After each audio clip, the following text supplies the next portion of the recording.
Salut à tous, c'est Raltorcry, et d'habitude, ici on parle de Stargate. Mais aujourd'hui, c'est le 4 mai. Et le 4 mai, c'est la journée de Star Wars. Donc je me suis dit, pour une fois, pourquoi pas faire une vidéo sur Star Wars. D'ailleurs, on va un peu changer le décor, non?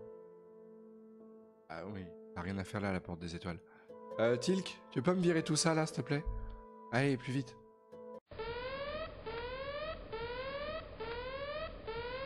S'il te plaît?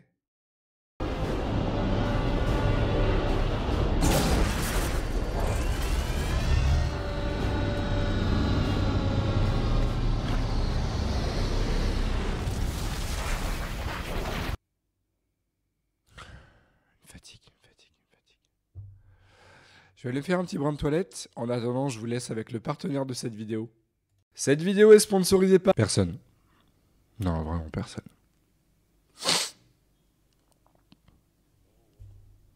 J'ai reçu un appel de... une boîte qui vendait des croquettes pour chat. Mais j'ai pas de chat. Ouais, Pierre? Ouais, merci pour les cristaux de menthe, hein. Franchement, ça marche super bien. Non, c'est génial. Franchement, ils y ont vu que du feu. Mais tu m'en as donné un peu trop. Tu sais à qui je peux en envoyer, du coup? Les fans de l'épisode 8? Mais non, mais ils en ont pas besoin, ils aiment vraiment. Bah oui, c'est encore pire. Ce week-end, j'ai eu la chance d'être à QC, à la Gen Star Wars, un événement vraiment particulier qui rassemble tous les fans de Star Wars et de science-fiction qui arrive tous les ans. J'ai vu un parallèle entre ce que j'ai vécu ce week-end et le film Rogue One. Pourquoi c'est un film si particulier et si marquant? Avant de parler ici, je vous rassure, je ne vais parler que de narration, pas de mise en scène. Il y a des gens beaucoup plus compétents que moi qui le feront.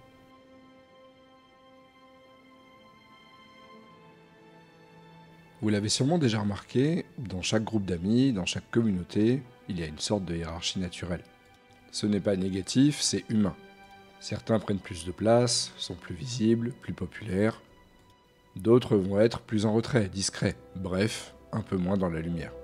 Quand on regarde la saga Star Wars, c'est un peu la même chose. Vous avez les Jedi, les Sith, qui sont au sommet de cette pyramide. Ce sont les visages que l'on retient, les figures mythiques, presque sacrées. Leur aura est immense, on les admire, ils représentent des idéaux.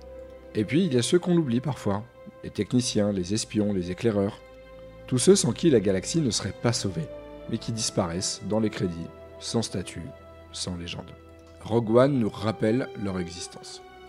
Ce film ne s'intéresse pas aux élus, mais à ceux qui n'ont rien d'exceptionnel, si ce n'est leur courage.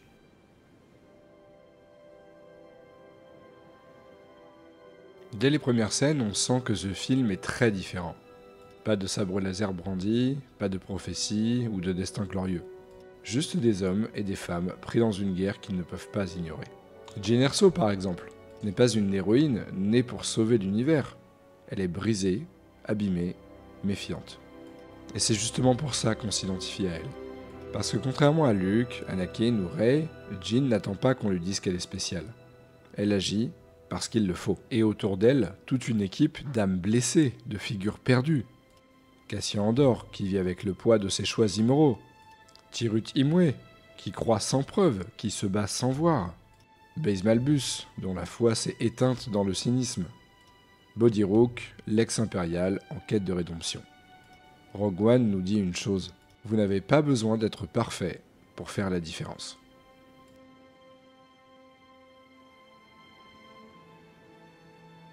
Le public de la science-fiction, depuis toujours, a souvent été composé de rêveurs, d'idéalistes, parfois même d'invisibles. Combien d'entre nous, étant jeunes, se sont sentis mis à l'écart, incompris? La SF nous a tendu la main et elle nous a dit « Il existe un monde où vos différences sont des forces ». Avec Rogue One, pour la première fois peut-être dans Star Wars, ce ne sont pas des élus qui sauvent la situation. Ce sont des gens simples, ordinaires.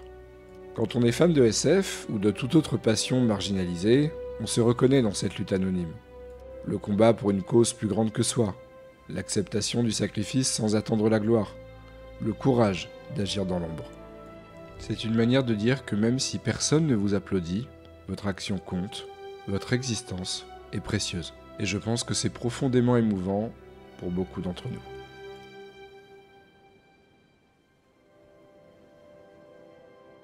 La Gen Star Wars, pour moi, ce n'était pas une convention.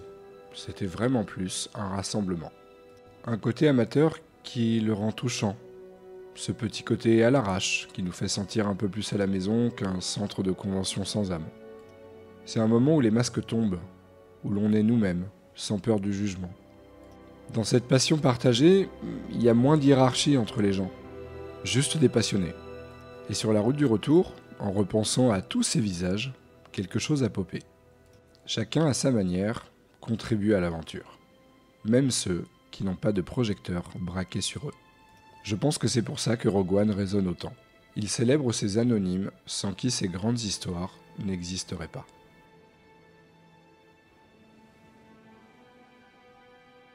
Rogue One, cinématographiquement, ose énormément. Le film refuse de donner un happy end classique.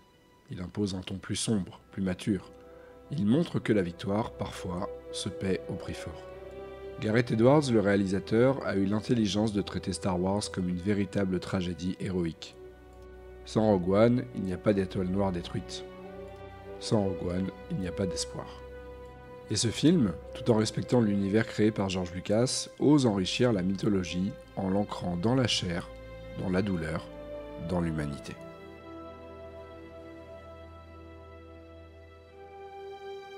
Aujourd'hui, en ce 4 mai, je voulais rendre hommage. Non pas aux Jedi ou aux Sith, non pas aux princesses ou aux contes, mais à nous tous. Ceux qui parfois, dans l'ombre, construisent ces rêves. Ceux qui aiment, sans reconnaissance, mais avec passion. Ceux qui sont moins charismatiques, moins intéressants. Ceux qui se sentent seuls. Nous sommes les soldats de l'espoir, et nous sommes importants. J'espère que cette vidéo t'aura plu. Si c'est le cas, n'hésite pas à liker, t'abonner, partager, tu connais. Merci à tous d'être là. Merci d'aimer Star Wars. Et surtout, que la force soit avec vous. Toujours.